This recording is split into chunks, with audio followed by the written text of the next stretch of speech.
Hello everyone, Haringhata study সার্কেলে তোমাদের সকলকে স্বাগত। তো আজকে তাপের চ্যাপ্টার থেকে কিছু গুরুত্বপূর্ণ প্রশ্ন নিয়ে আলোচনা করব। চলো কোয়েশ্চেনগুলো আমরা দেখতে থাকি। প্রথম প্রশ্ন দেখো, পরম শূন্য চাপ কখন পাওয়া যায়? পরম শূন্য চাপ আণবিক ভরবেগ শূন্য হলে, সমুদ্র জলসীমায়, -273 ডিগ্রি সেলসিয়াস তাপমাত্রায়, নাকি পৃথিবীর কেন্দ্রে। এটা হয়ে যাবে -273 ডিগ্রি সেলসিয়াস তাপমাত্রায়, যেটাকে আমরা পরম শূন্য উষ্ণতাও বলে থাকি। সেই তাপমাত্রায় বলা হচ্ছে যে পরম শূন্য চাপ পাওয়া যায়। ওকে, পরের প্রশ্ন দেখো, বিশুদ্ধ জলে লবণ মেশালে এর স্ফুটনাঙ্ক কি হবে? বিশুদ্ধ জলের মধ্যে যদি আমরা লবণ মিশিয়ে দিই তাহলে স্ফুটনাঙ্ক কি হবে? স্ফুটনাঙ্ক অবশ্যই বাড়বে। তোমরা জানো যে ধরো কোনো কিছু সিদ্ধ করার সময় যদি লবণ দেওয়া হয় তাহলে সেটার স্ফুটনাঙ্ক বেড়ে যায় এবং সেই খাদ্যদ্রব্যটা তাড়াতাড়ি করে সেদ্ধ হয়। ওকে, তাপমাত্রার পরম শূন্য মানে পৌঁছায়। আচ্ছা, তাপমাত্রা পরম শূন্য মানে পৌঁছায় বলছে যে -273 তাপমাত্রায় বায়ুশূন্য অবস্থায়, পৃথিবীর কেন্দ্রে, নাকি যখন আণবিক গতি নেমে শূন্য হয়ে যায়। অবশ্যই অ্যান্সার হবে -273 ডিগ্রি সেলসিয়াস তাপমাত্রায়। ঠিক আছে, -273 ডিগ্রি সেলসিয়াস তাপমাত্রায় পরম শূন্য মানে পৌঁছায়। ওজোন স্তর ক্ষয়ের জন্য নিচের কোনটি দায়ী? ওজোন স্তর যে রয়েছে সেটা ক্ষয়ের জন্য কোনটি দায়ী? কী হবে? Carbon monoxide, carbon dioxide, chlorofluorocarbon, নাকি মার্কিউরাস অক্সাইড। এটা হবে সিএফসি বা ক্লোরোফ্লুরোকার্বন। অপশান সি হবে সঠিক অ্যান্সার। অ্যালকোহলের স্ফুটনাঙ্ক 78 ডিগ্রি সেলসিয়াস, তাহলে কেলভিন স্কেলে এই মান কত হবে? তো আমরা বলেছিলাম যে সেলসিয়াস থেকে যদি আমরা কেলভিনে নিতে চাই আমাদের 273 দিয়ে যোগ করে দিতে হবে। তাহলে 78-এর সাথে আমরা যদি 273 যোগ করে দিই তাহলে কত হবে? 8, 9, 10, 11, 1 হাতে আছে 1, 8, 8, 16, 7, 7, 14, 15, 5 হাতে আছে 1, 351। তাহলে অ্যান্সার হবে 351 কেলভিন। ওকে, অপশান ডি হবে 351 কেলভিন, 273-এর সাথে যোগ করে দিতে হয়। পরের প্রশ্ন, যখন জলকে 0 ডিগ্রি থেকে 100 ডিগ্রি সেলসিয়াস পর্যন্ত উত্তপ্ত করা হয় এর আয়তন কি হবে?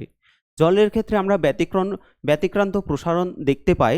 জলের ক্ষেত্রে কি হয়? আয়তন সাধারণত 4 ডিগ্রি সেলসিয়াস উষ্ণতায় জলের যদি আয়তন বলা হয় তাহলে প্রথমে কিন্তু হ্রাস পাচ্ছে। ঠিক আছে, তারপরে 4 ডিগ্রির পর থেকে কিন্তু আবার আয়তন বৃদ্ধি পেতে থাকবে। ওকে, আয়তন বৃদ্ধি পেতে থাকবে। ঘনত্বের বেলায় কিন্তু ঠিক উল্টোটা হবে।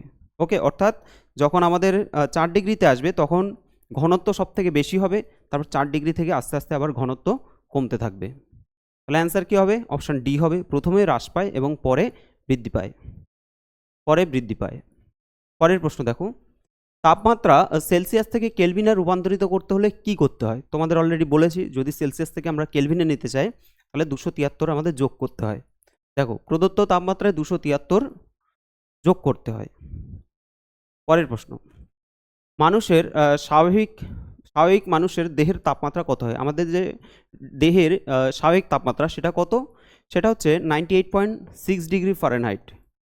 এই মানটা নেবে 98.6 ডিগ্রি ফারেনহাইট, 98.6 ডিগ্রি ফারেনহাইট। তোমাদের জন্য আমি একটা প্রশ্ন রাখছি, এই যে 98 এটা হচ্ছে ফারেনহাইট স্কেলে, তাহলে মানব দেহের দেহের যে তাপমাত্রা সেটা সেলসিয়াস স্কেলে কত হবে?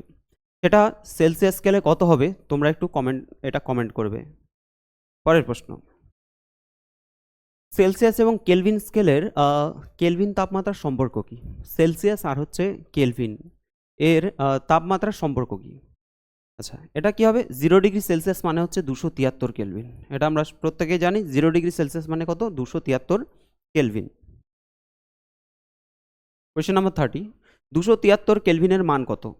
অলরেডি এখনই হলো, 273 মানে হচ্ছে সেটা 0 ডিগ্রি সেলসিয়াস হয়ে যাবে, 0 degree Celsius.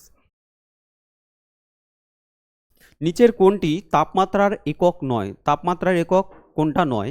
Fahrenheit, Celsius, kelvin এগুলো প্রত্যেকটা তাপমাত্রার একক। তাহলে পাস্কাল যেটা আছে, পাস্কালটা হচ্ছে চাপের একক। পাস্কাল হচ্ছে চাপের একক। তাহলে অ্যান্সার হবে বি।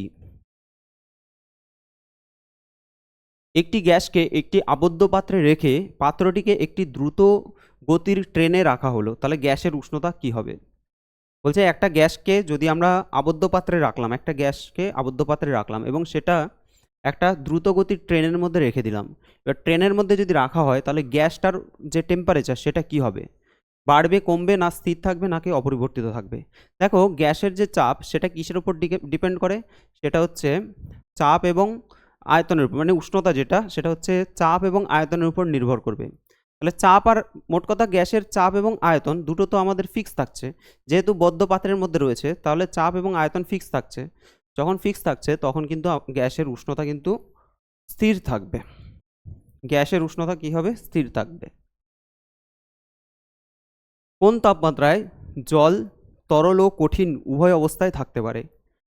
তাহলে কোন তাপমাত্রায় জল তরল এবং কঠিন উভয় অবস্থায় থাকতে পারে বলছে। তাহলে তরল এটা হয়ে যাবে কি 0°C উষ্ণতায়। 0°C উষ্ণতায় জল কিন্তু বরফও হয়, আবার সেটা জল অবস্থায়ও থাকতে পারে। একটি বদ্ধ ঘরে চালু ফ্রিজের দরজা খুলে রাখলে ঘরের উষ্ণতা কি হবে? খুবই ইম্পর্ট্যান্ট একটা প্রশ্ন। একটা বদ্ধ ঘরের মধ্যে যদি একটা চালু ফ্রিজের দরজা খুলে দেওয়া হয় তাহলে ঘরের উষ্ণতা কি হবে? আমরা জানি ফ্রিজ কি করে। ফ্রিজ হচ্ছে মানে ফ্রিজের যে ভেতরটা রয়েছে সেখান থেকে যে উষ্ণতাটা শোষণ করে, অ্যাবজর্ব করে এবং সেটা বাইরে পরিবেশে ছেড়ে দেয়। কিন্তু এখন যদি ফ্রিজটা যদি খোলা থাকে তাহলে সে কি করবে? তাহলে কিন্তু সে মানে আশেপাশে সব জায়গা থেকে তাপটা শোষণ করবে, আবার পরিবেশেই ছাড়বে। কারণ সেখানেই গ্রহণ করছে, আবার সেখানেই ছেড়ে দিচ্ছে। আচ্ছা, এটা একটা পয়েন্ট গেল। আর একটা ব্যাপার হলো, যখন এই যে এই প্রক্রিয়াটা যখন চলে তখন সেখানে একটা কম্প্রেসার থাকে। সেই কম্প্রেসারটা কি করে? কম্প্রেসারটা কিন্তু যে তড়িৎ শক্তি, সেই তড়িৎ শক্তি থেকে তাপ শক্তিতে কিছুটা কিন্তু রূপান্তরিত হয়। তড়িৎ শক্তিটা কিছুটা তাপ শক্তিতে রূপান্তরিত হয়। তার জন্য কিন্তু সেখানের যে ঘরের উষ্ণতা সেটা কিছুটা বৃদ্ধি পাবে। নর্মালি খুলে রাখলে কি হচ্ছে? সে তাপ যেখান থেকে গ্রহণ করছে সেখানেই ছাড়ছে। এক্ষেত্রে বৃদ্ধি পাচ্ছে না, এক্ষেত্রে তো ফিক্স থাকছে। কিন্তু ওই যে বললাম কম্প্রেসার, সেই কম্প্রেসারের জন্য কিন্তু কিছুটা ঘরের উষ্ণতা বৃদ্ধি পাবে। তার জন্য এটাকে আমাদের অপশান বি রাখতে হবে। বরফের গলনাঙ্ক। বরফের গলনাঙ্ক কত হয়? আমরা জানি বরফের গলনাঙ্ক হচ্ছে 0°C। আর 0°C মানেই কিন্তু 273 কেলভিন। যদি আমরা সেটা কেলভিনে নিই সেটা হয়ে যাবে 273 কেলভিন। অপশান এ হবে সঠিক অ্যান্সার। রান্না করতে বেশি সময় লাগবে কোথায়? সিমলায়, মাউন্ট এভারেস্টে, সমুদ্রতলে, নাকি ওপরের কোনোটি নয়? রান্না করতে বেশি সময় লাগবে মাউন্ট এভারেস্ট। এর মধ্যে যেহেতু সবথেকে উচ্চতম হচ্ছে মাউন্ট এভারেস্ট, অ্যান্সার হবে মাউন্ট এভারেস্ট। কারণ কি, যত ওপরে উঠব তত কী হবে? বায়ুর চাপ তত কমতে থাকে।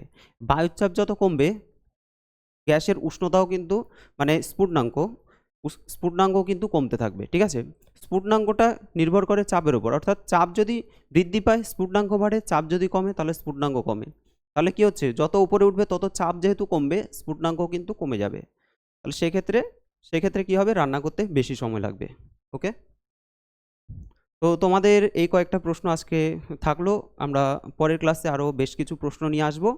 ততক্ষণে তোমরা ক্লাসগুলো দেখতে থাকো।